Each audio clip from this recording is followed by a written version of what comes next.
capital of China. This, the great city of Shanghai on a September day in 1937. This, the fearful beginning of a new kind of war. This, the first mass bombing from the air of a helpless civilian population.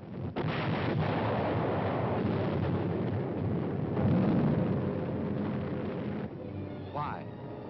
Why are these innocent Chinese men, women, children to die beneath the hail of Japanese bombs? To find the answer to this question, we must first understand something about China and Japan. And to understand China, three facts must never be forgotten. China is history. China is land. China is people. Chinese history goes back for more than 4,000 years. That's a long time. It was only 168 years ago that Washington crossed the Delaware. Only 452 years have passed since Columbus discovered America. It's 1,500 years since the world saw the fall of the ancient Roman Empire. 3,400 years have gone by since Moses received the Ten Commandments. 3,700 years have passed since the pyramids were built. But more than 4,000 years ago, the Chinese Empire was already in existence. And more important, so was the Chinese civilization, a civilization of art and learning and peace. Yes, China is history. And China is also land, more land than the entire continent of Europe, a third larger than the United States, and rich in raw materials. This vast area consists of China proper and 4 outer provinces. To the north is Manchuria, huge and desolate, but abounding in raw materials. Next to Manchuria are Mongolia and Xinjiang. Here lies the Gobi Desert, a vast plateau twice the size of Texas, inhabited by nomad tribes who lead their camel caravans back and forth over ancient trade routes. To the west is Tibet, the icy roof of the world, its borders encompassing the eastern end of the Himalayan mountains, the mystery land that few have entered. And from these vast mountains of the west rise the 3 great rivers which are China's lifeblood. The northernmost of these is the Huanghe, the Yellow River, often known as China's sorrow because of its frequent flooding. Far to the south flows the Xinjiang, the Pearl River, which enters the sea past the great ports of Canton and Hong Kong. But the greatest river of all is the one that flows between, the Yangtze, winding for 3,000 miles through the heart of China, bringing fertility to the good earth and bearing upon its broad waters half the commerce of China. Yes, China is land, next to Russia, the largest country in the world.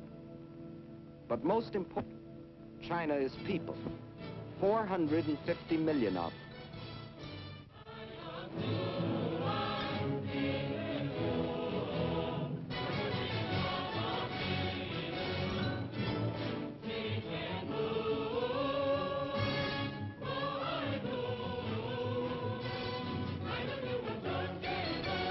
If the whole population of China were to walk past you, 4 abreast, there would never be an end to the procession, for new Chinese would be born and would grow up before the last man could pass by. Of every 5 persons on the face of the earth, 1 is a Chinese. And since 1/5 of all the human beings in the world are Chinese, we should know what sort of people they are. Well, in all their 4,000 years of continuous history, they have never waged a war of conquest. They're that sort of people. They developed the art of printing from movable type. They invented the mariner's compass, without which no ocean could be crossed. They were among the first astronomers, and their observations of the stars and planets made possible the accurate measuring and recording of time. They are that sort of people. And why do we call our dishes china? Because the Chinese invented the art of making porcelain. And as we all know, they invented gunpowder, not as a weapon of war, to celebrate their holidays and religious festivals. And it was one of China's great philosophers who, 500 years before the birth of Christ, gave mankind these words: "What you do not want done to yourself, do not do to others." They are that sort of people, enriching the world in which we live. Yes, China is incredibly old, incredibly big, incredibly populous. Yet it was, until recently, a land with which few of us concerned ourselves. But now a great change has taken place. China is now our fighting ally, or more accurately, we are China's. For China has been fighting our enemy, Japan, for 7 long years. Why is this? Why have the Chinese, who in all their 4,000 years of history had never waged an aggressive war, been forced to fight and die by the millions? Because China is land, 4 million square miles of it.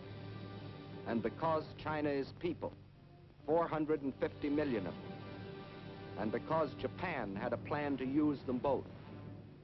That plan was finally stated in the Tanaka Memorial, a blueprint for world conquest, formulated in 1927 by Baron Gishi Tanaka, the Japanese foreign minister. In order to conquer the world, we must first conquer China. Here was their mad dream. Phase 1, the conquest of Manchuria for raw materials. Phase 2, the absorption of China for manpower, piece by piece, so as not to arouse the rest of the world.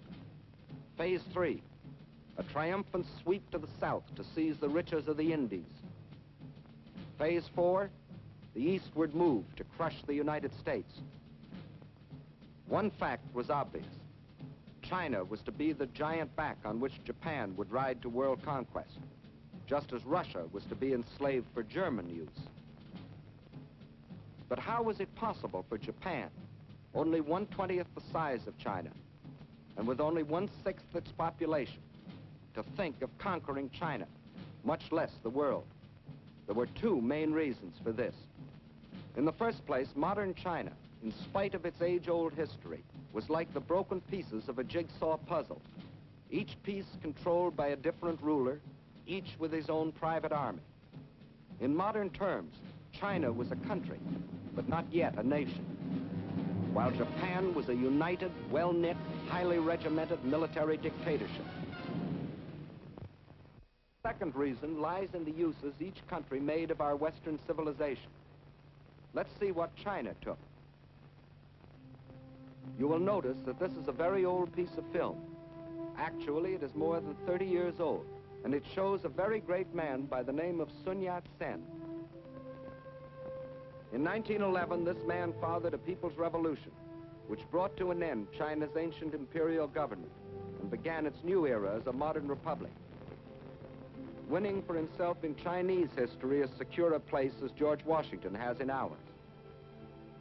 And he and his followers chose for the cornerstone of their new republic Chinese words that echoed those of another believer in democracy. Of the people, by the people. And to make these principles become reality, they built more schools and colleges. They established scholarships so that their young men and women could go forth to the universities of America and Europe and bring back to their own country other Western ideas. And this new generation returned to China with new techniques of industry, architecture, science, medicine. They built more hospitals to free their people from the blight of disease. They introduced compulsory education. They laid down as essential 2 of the 4 freedoms for which we fight today: freedom of expression and freedom of religion. In 1925, Sun Yat-sen died, but his disciples, led by Chiang Kai-shek, carried on his monumental work. Their aim, the unification and modernization of China. Chinese industry was old-fashioned and inefficient. Transportation was slow and inadequate. But now railroads began to link the great seaports and river harbors with the inland cities. A network of highways began to stretch beyond the railroad lines into the deep interior. After leaving them untouched for centuries, China was beginning to use her vast store of raw materials.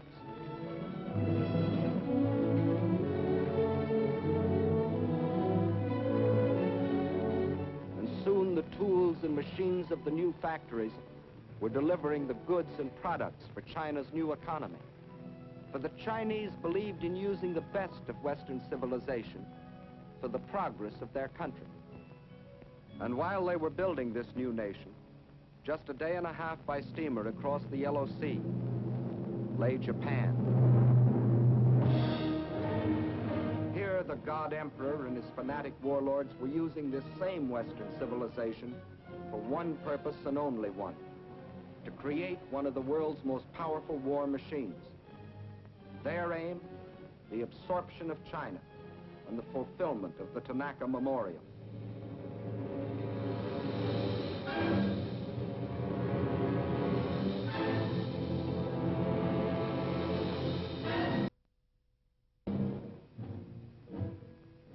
For years, Japan had deliberately copied military weapons and industrial techniques discovered in other countries. For years, Japan, under the pretext of lacking raw materials for industry, had been buying in every corner of the world materials not only to build this war machine, but materials which could be stored to feed it in the war of conquest they were planning. For years, while other nations were trying to outlaw war by reducing armaments, Japan was feverishly and secretly building a modern army, a modern navy, a modern air force to strike its infamous blow at the civilized world. And we all now know about the islands in the Pacific that Japan fortified in violation of all international treaties. These were the reasons why it was possible for Japan, only 1/20th the size of China, and only 1/6 the population of China, to think of conquering China as the first step to world conquest. And as you have seen, in 1931 they embarked on phase one, the occupation of Manchuria.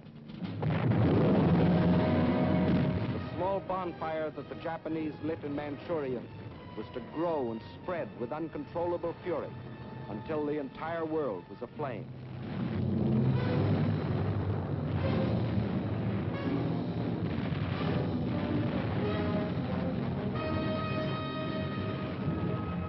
Phase one of the Tanaka Plan was completed, and exactly as planned. The Japs had been confident that this first and sudden land grab could be accomplished without their becoming involved in a major war. And they were right. The unification of China was still too remote for the Chinese of the South to care what happened to their kinsmen in the North. Using the step-by-step technique, a few months later, the Japs took a crack at Shanghai.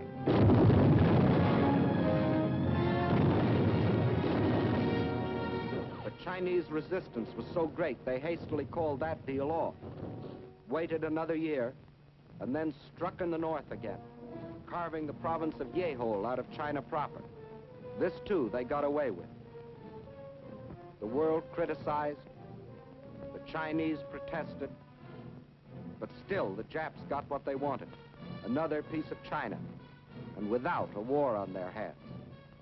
And to rule over Manchuria and Yehol, the Japs then set up a puppet government under their stooge, Henry Puyi, the Chinese quisling prince. But the leaders of New China remembered that in other centuries, other barbarians had invaded their country.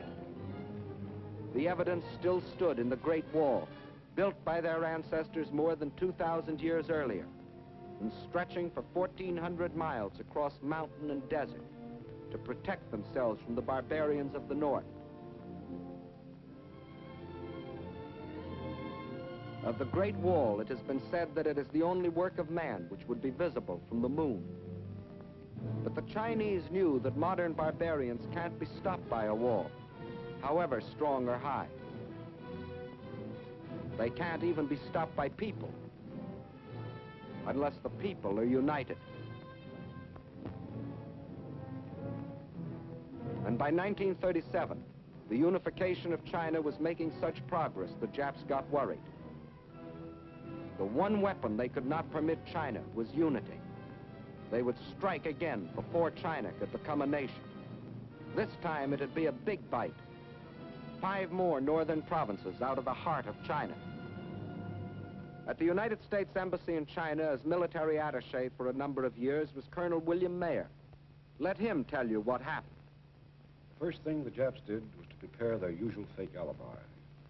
This time it wasn't a damaged railway track as it had been in Manchuria in 1931. A Jap soldier had disappeared. Obviously he'd been kidnapped by the insolent Chinese. Once more, Japan's honor had been insulted. Once more, the insult must be avenged.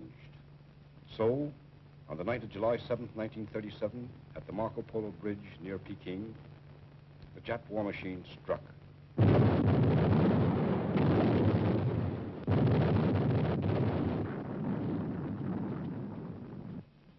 Within the space of a few weeks, the invaders were in control of Tientsin and Beiping. It looked as if the Japs were going to have another walkover.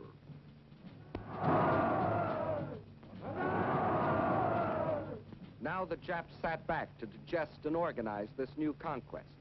The peace-loving Japanese didn't want a war if they could get their land grabs without one. But this time they were in for a rude surprise. This time, instead of protesting or negotiating, the Chinese struck back. And not in the north, but at Shanghai, where the Japs least expected it.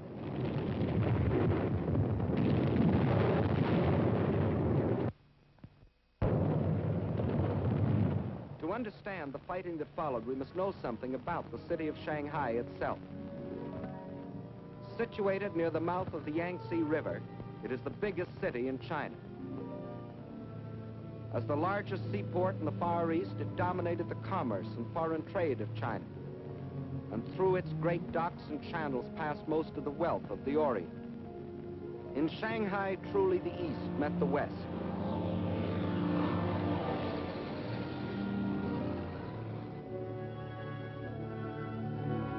And within this city of 3.5 million Chinese was another city, the foreign settlement, made up of the French concession and the well-known international settlement.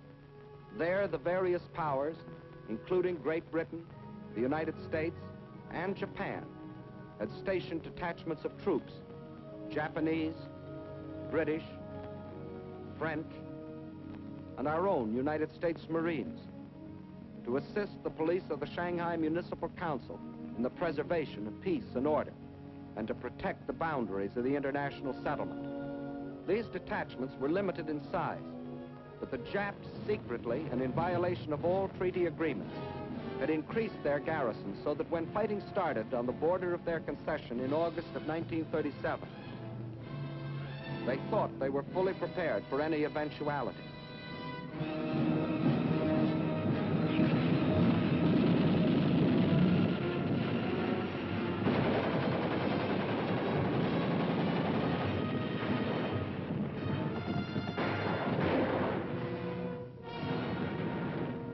The force of the Chinese counterattack almost drove the Japs into the Wangpu River. Backed up by the heavy guns of their warships, however, the Japs managed to hold out until reinforcements arrived. Jap landings were then made in the vicinity of the Wusong forts and in Luho and Lotien on the Yangtze River north of Shanghai. The Chinese drew back to positions 5 or 10 miles inland, where they could secure some protection from the heavy Jap naval gunfire.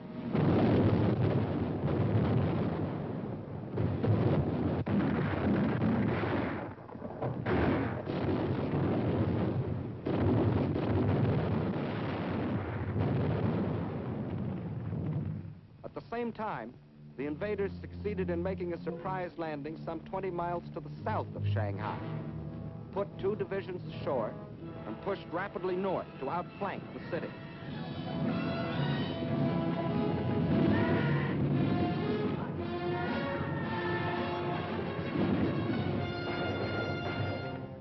The Chinese position was thus made untenable, and a withdrawal was ordered to the west and to the south, toward Nanking and Hangzhou. But only about half of the Chinese army that had fought at Shanghai was left to withdraw.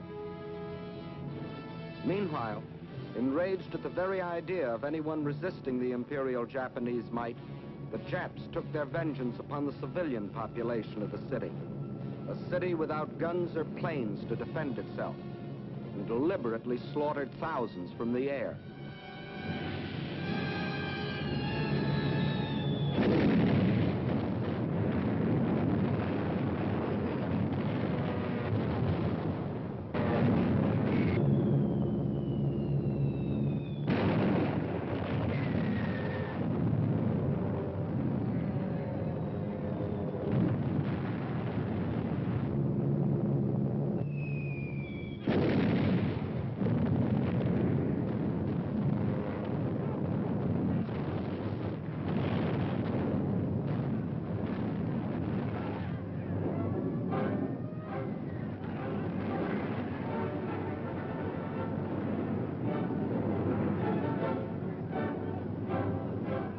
There was refuge inside the international settlement, where Japan was afraid to bomb the property and people of the foreign powers, just yet.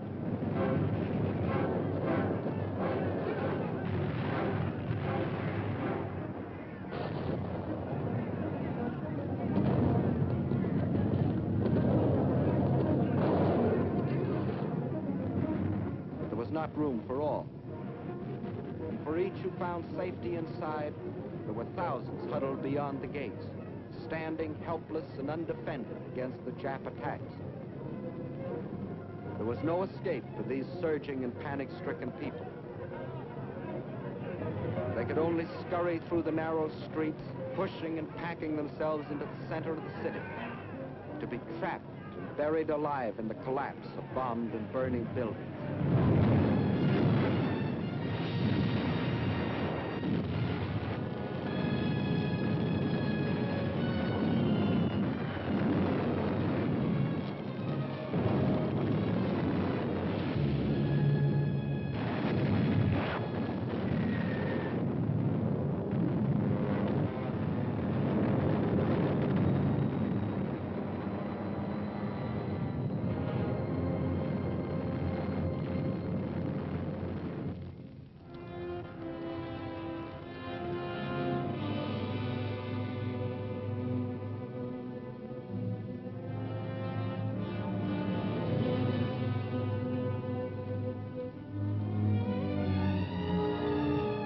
Thus, the Japanese introduced the world to a new kind of war.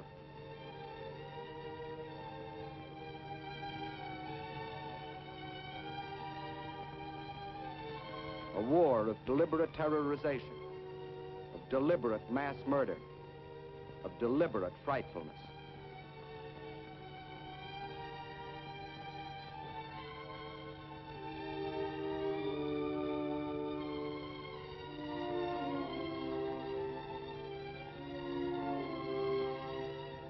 When the campaign was over, the Japs occupied the entire peninsula east of Shanghai. Reorganizing rapidly, they then launched a coordinated drive on Nanking. One column pushed along the railroad while another swung further to the south. This column then split and continued its drive, hoping to cut off any possible retreat of the Chinese armies defending Nanking. It was here in the Yangtze that the blood-crazed Japs attacked an American gunboat, the USS Panay, despite its distinctive markings.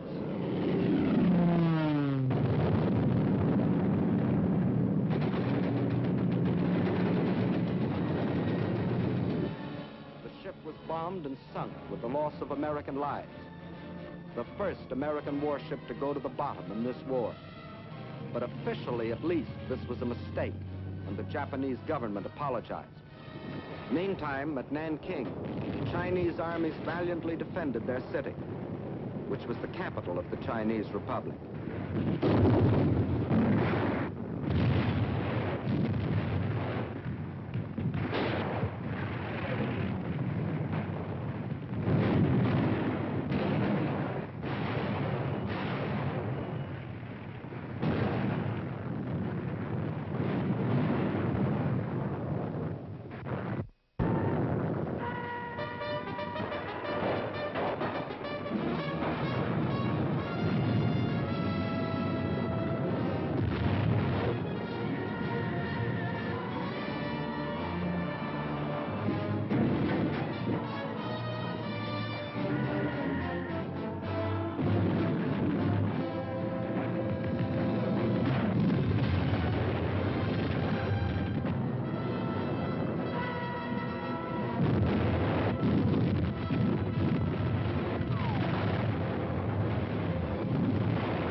Japanese power was too great, and after a battle lasting but a few days, the city fell to the invaders.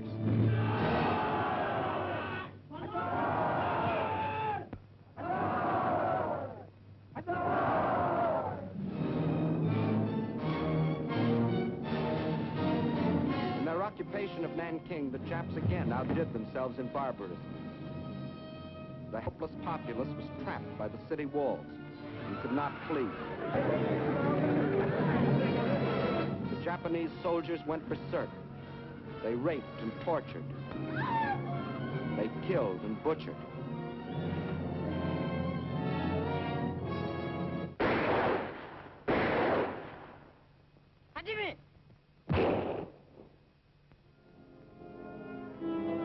In one of the bloodiest massacres of recorded history, they murdered 40,000 men, women, children.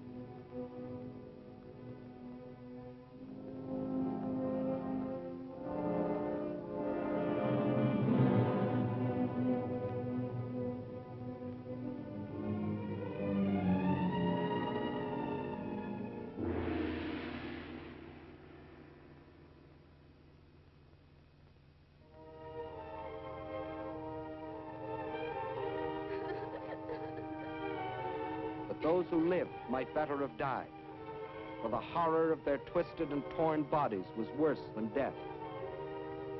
These scenes were photographed by an American missionary and smuggled out of China after the rape of Nanking.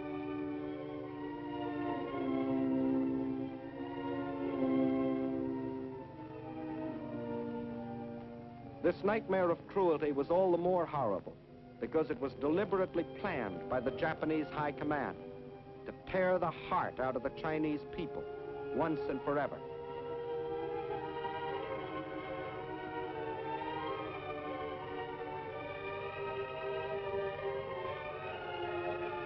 And then it happened. That which Sun Yat-sen had dreamed of, that which Chiang Kai-shek had toiled for, that which is stronger than stone walls had at last been born in China. The will to resist. 青年们，有钱的出钱，好，来打倒日本人，一定要打回老家去。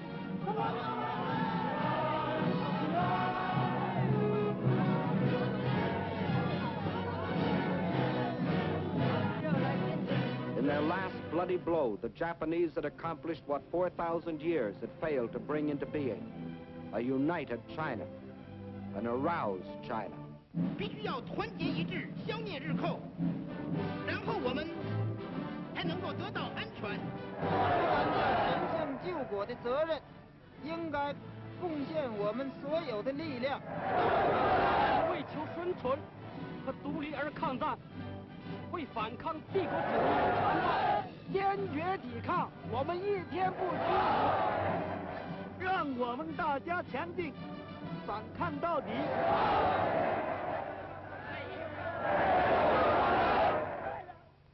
But the Chinese knew that the will to resist was not by itself enough. They knew that China must develop the power to resist also. And this cannot be created in an instant. So they too made a plan. And it was this: they would slowly yield territory, piece by piece, while they developed the power and built the weapons to rid the land of its invaders. The industrial strength of China must be moved to the west, beyond the mountains, beyond the railroad lines, beyond the lines of communication. There, safe from enemy attacks, they might produce the rifles and guns that China so tragically needed. Thus, China would trade space for time. Space for time. Blow up the roads.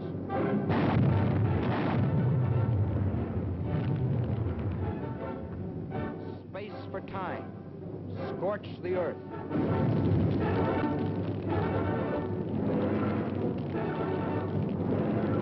Space for time. Blow up the factory buildings. Leave nothing for the invaders. And then the people rose and moved, riding, walking, crawling.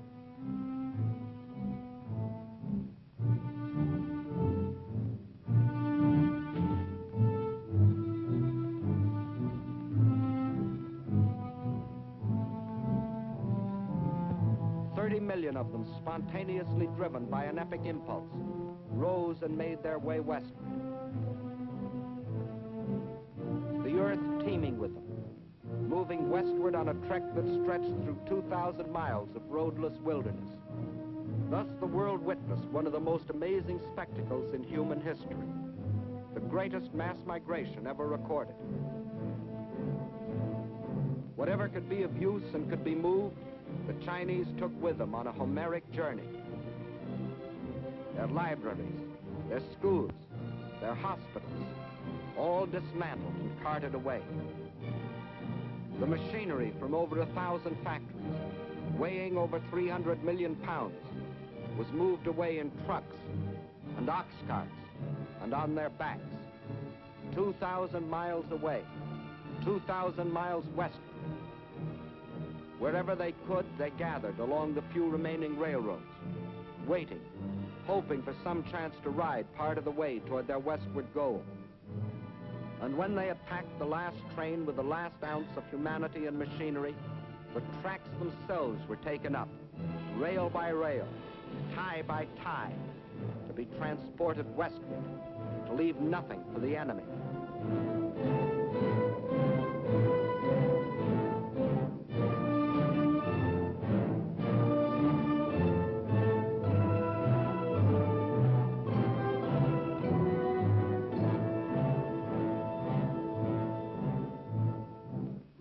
Every river pointing westward was heavy laden. Every sampan, every barge was pressed into service, weighted down to the water's edge with the precious tools for new China.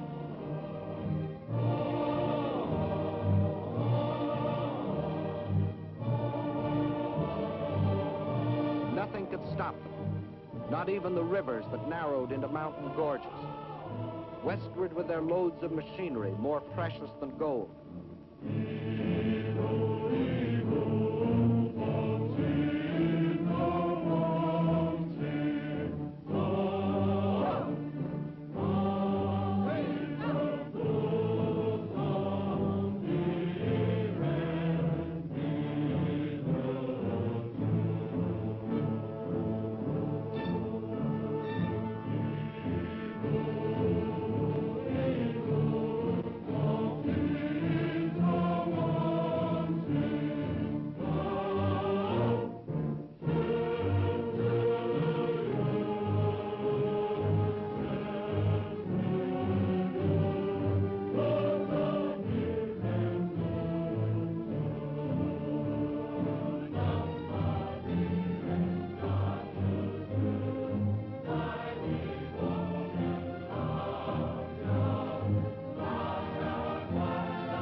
Measured by the mile, by feet, by inches. The trail they broke was moistened every step of the way by their sweat. Where there were no trains, no boats, no ox carts, there were still willing hands and willing feet and straining backs. 30 million people moving westward. Westward from the invader. Westward from slavery and death. Westward to freedom.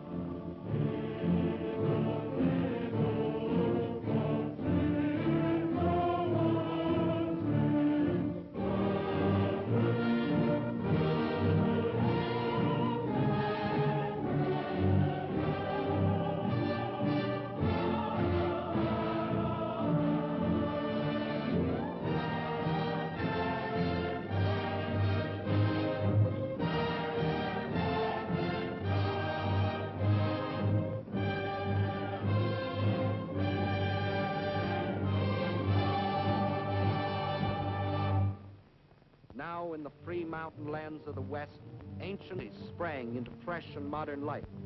Chief of them all was the new capital of free China, Chongqing. Here on the cliffs high above the Yangtze River, the Chinese had reestablished their government. They knew, however, that the people of the city would not be safe from Jap air raids. The memories of Shanghai were fresh in their minds.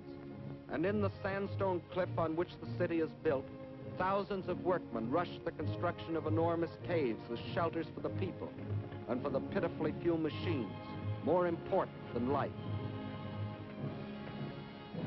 To the Japs, Chongqing became the heart of the Chinese nation they were determined to conquer. Destroy Chongqing, and they would break the spirit of New China.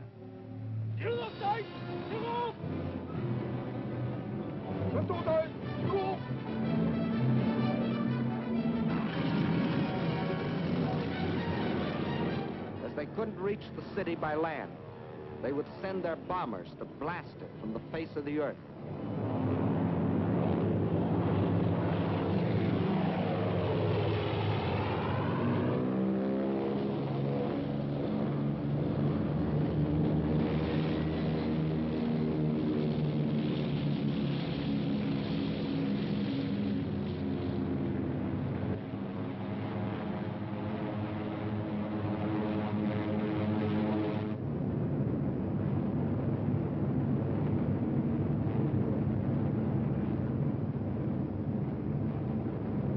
Against these Japanese armadas, slow and obsolete Chinese planes made a suicidal attempt to defend Chongqing.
Neither Japanese planes nor Japanese bombs could destroy the life of the city.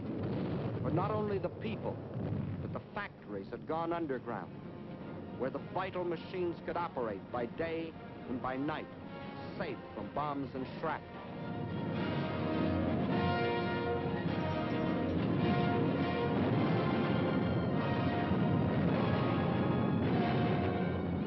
This time, the Chinese had anticipated their enemy. In spite of bombs and fire and destruction, this time the Chinese stood fast.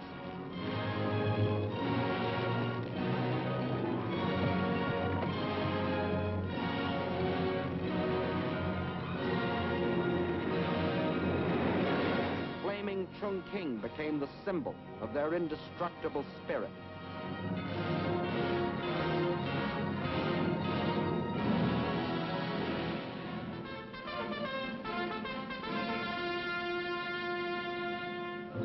Now the call to arms sounded throughout New China. And from the vast interior, China's millions answered the call.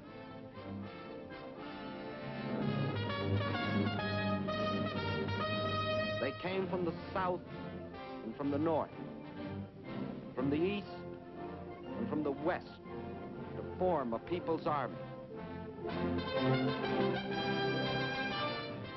With a new faith in their hearts, men and women left their homes and farms to fight for something bigger now than each man's home, and each man's farm, and each man's life. They were fighting for New China.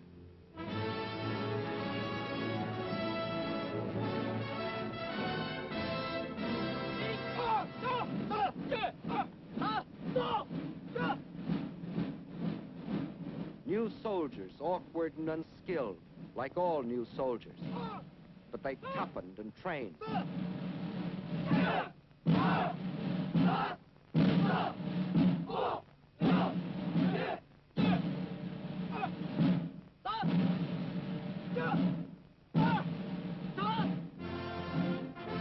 They learned the discipline and order of drill. They knew they must strike and strike hard. They learned to kill. The youth of China also came forward, training to care for the sick and the wounded. Girls joined their husbands, brothers, and sweethearts in uniform.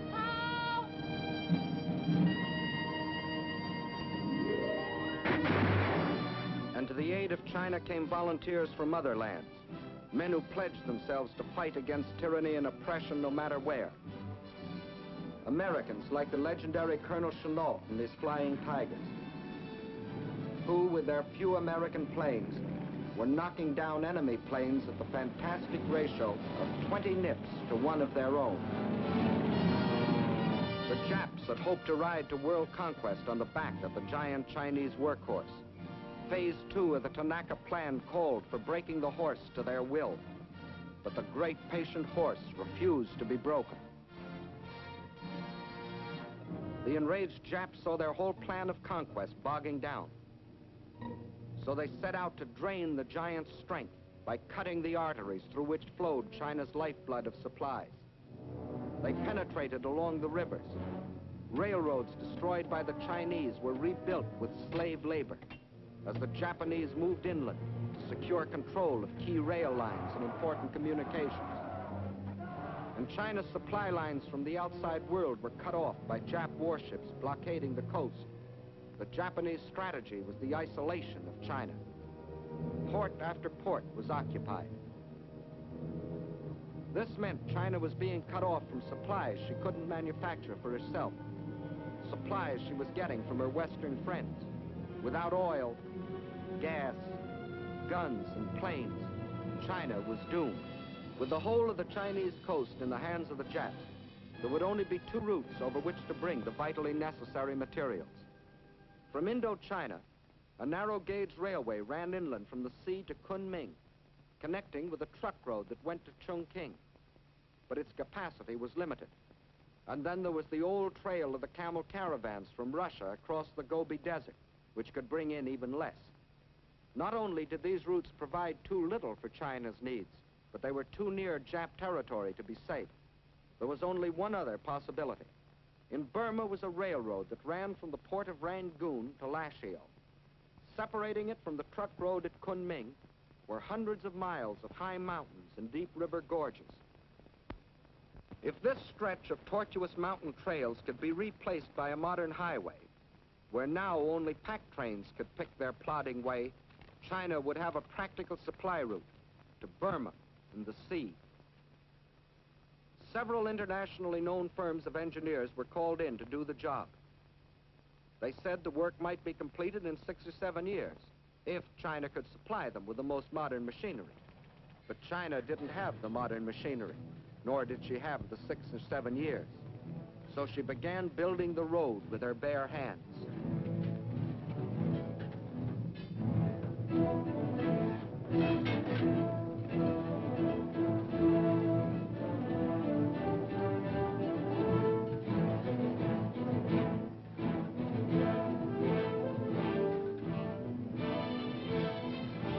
By thousands, by tens of thousands, by hundreds of thousands, they toiled at the back-breaking task of carving this desperately needed supply line out of the reluctant mountains.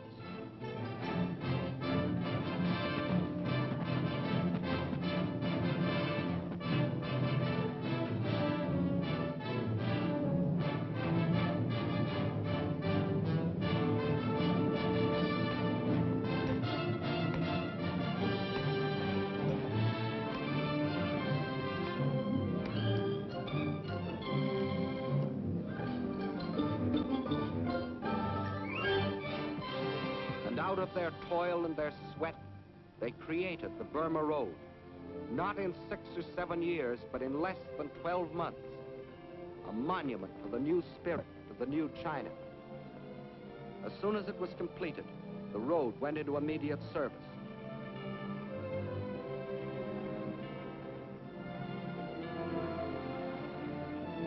By thousands, the trucks shuttled back and forth between its terminals,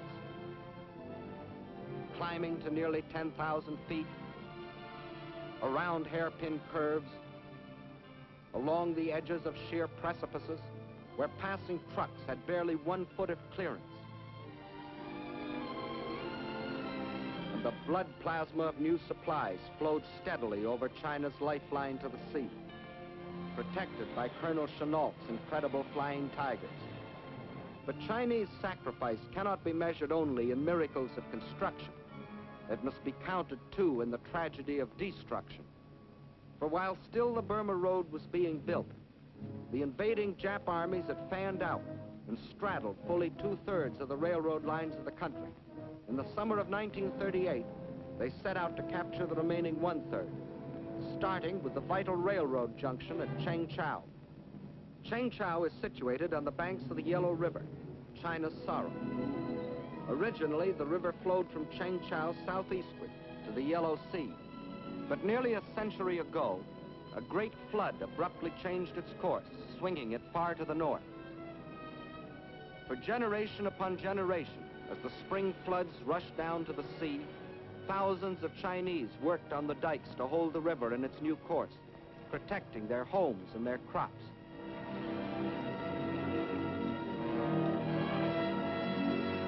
Now, as the Japs advanced on Chengchao, the Chinese blew up the southern dike of the Yellow River, thus loosing a flood between themselves and the Japs.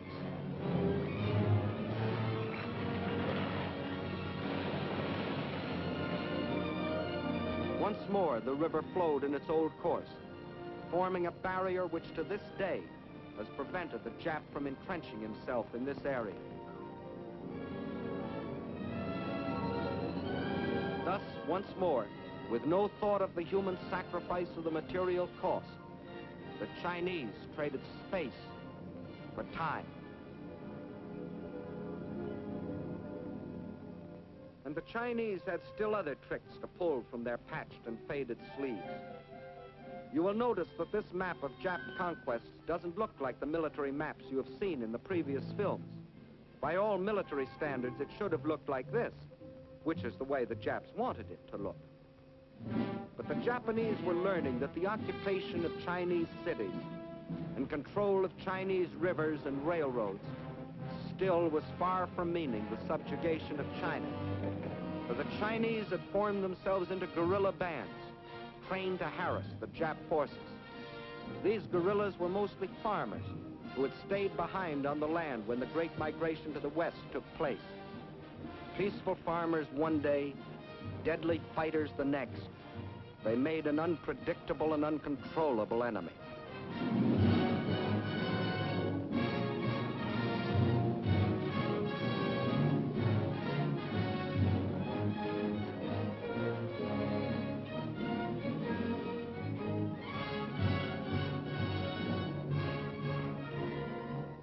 The Japs held the lines of communications, but in the pockets thus formed, these unconquerable guerrillas constantly sniped at the Jap invaders. When the Japs tried to annihilate them, they disappeared, only to reappear in another pocket.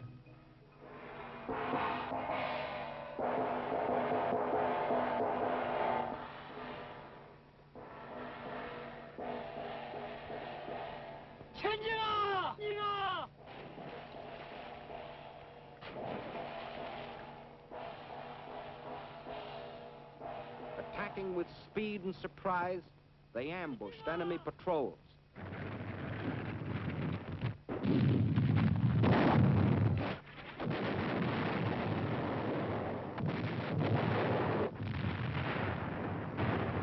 And the Japanese were fighting more than the Chinese people.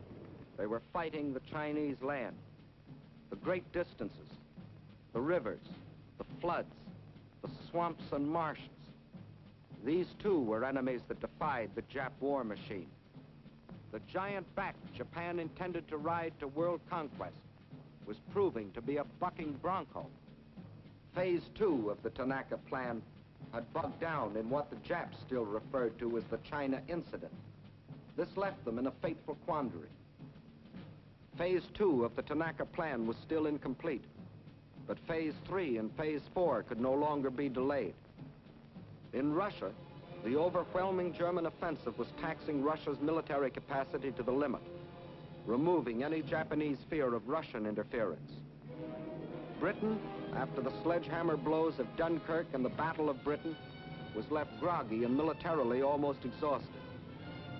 Her navy scattered across the seas, guarding her lifeline of supplies. But here in America, we were finally awakening to our danger and taking steps to protect ourselves. We had appropriated funds for the construction of a two-ocean navy, and our army was rapidly expanding. If the ultimate objectives of the Tanaka Plan were to be achieved, now was the moment to strike. Now, when Russia was otherwise occupied. Now, before Britain could recuperate. Now, before we could gather too much strength. So the Japs made a fateful decision. They would embark on Phase 3 and Phase 4, the conquest of the Indies and the United States, without waiting to complete Phase 2, the conquest of China. Thus, to paralyze American power in the Pacific. Without warning, as they have always struck, they struck again.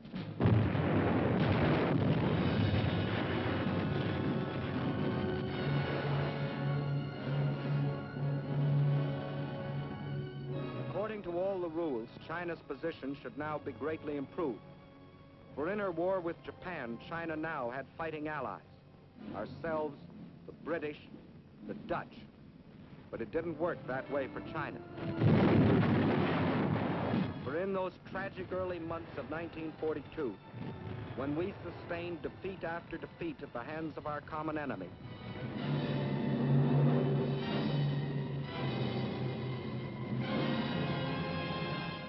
China endured the worst setback of all. Out of our defeats, China lost the Burma Road. But still, China's courage never faltered. Her determination never weakened. And in the history of those long and tragic months of black defeat in 1942, one bright page stands forth, a page written by our Chinese allies. Here is the city of Changsha. The Japs wanted it for two reasons. It was in the center of the Chinese rice bowl, and it was also an important railway junction. Twice before they had tried to take it, and twice before they had been thrown back. Massing a large striking force near Yocho, on Christmas Eve 1941, the Japs started southward toward Changsha in 3 columns. At 3 points during the drive south, the Chinese forces put up token resistance. But instead of withdrawing toward Changsha, they withdrew east into the mountainous flank. By New Year's Eve, the Japs had surrounded the city. They quickly pierced the outer defenses and attacked the inner defenses from 4 directions.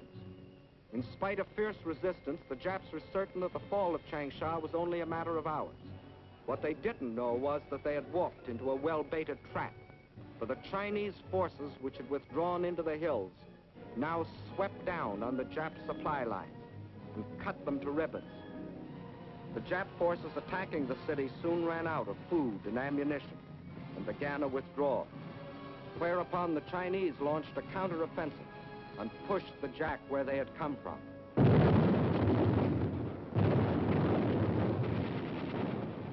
The Jap column was forced to run the gauntlet of continuous attack by the pursuing Chinese forces.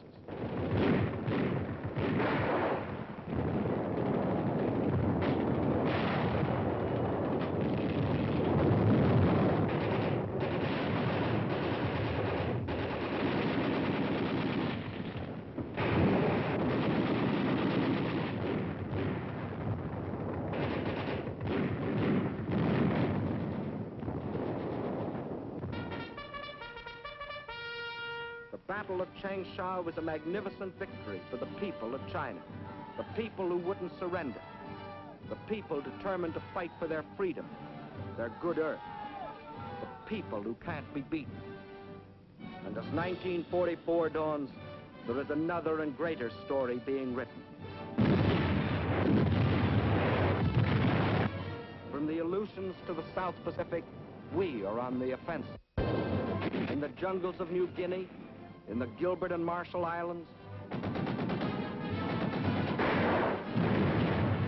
on the shores of New Britain, on the broad Pacific waters, Japan faces the daily expanding power of the nations she attacked.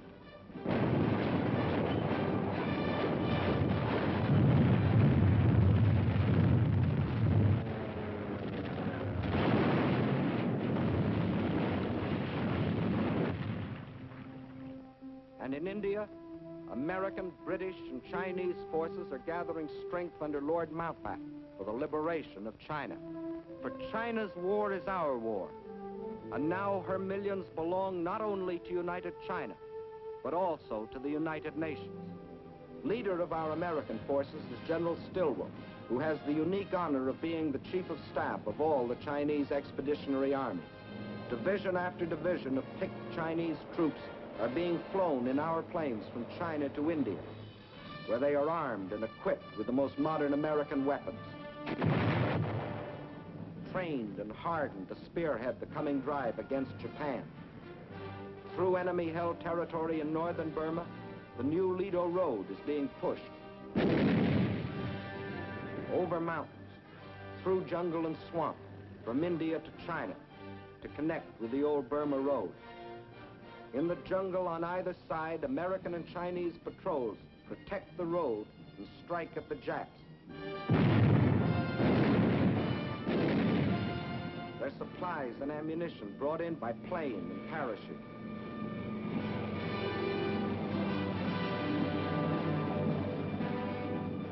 From fields in India, an air transport command plane takes off every 6 minutes, loaded with artillery, jeeps, ammunition, men and supplies for the armies of China.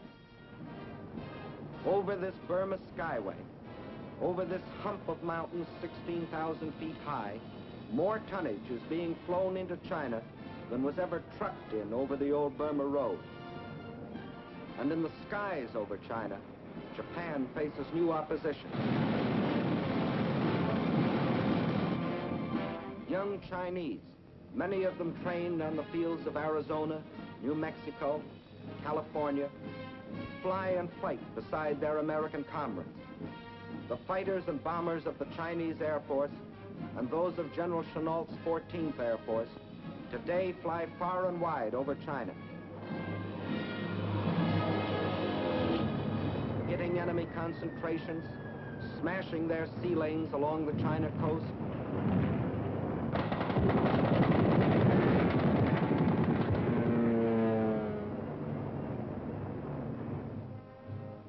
The same people that moved a nation 2,000 miles, that built the Burma Road, are building airfields out of stones, mud, and patient, tireless hands.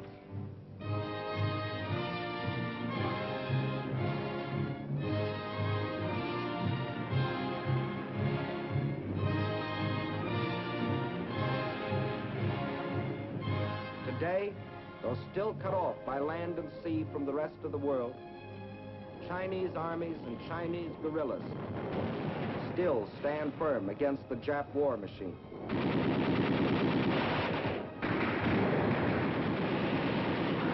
The oldest and the youngest of the world's great nations, together with the British Commonwealth, fight side by side in the struggle that is as old as China herself, the struggle of freedom against slavery, civilization against barbarism, good against evil. Upon their victory depends the future of mankind. We in China, like you, want a better world. Not for ourselves alone, but for all mankind. And we must have it.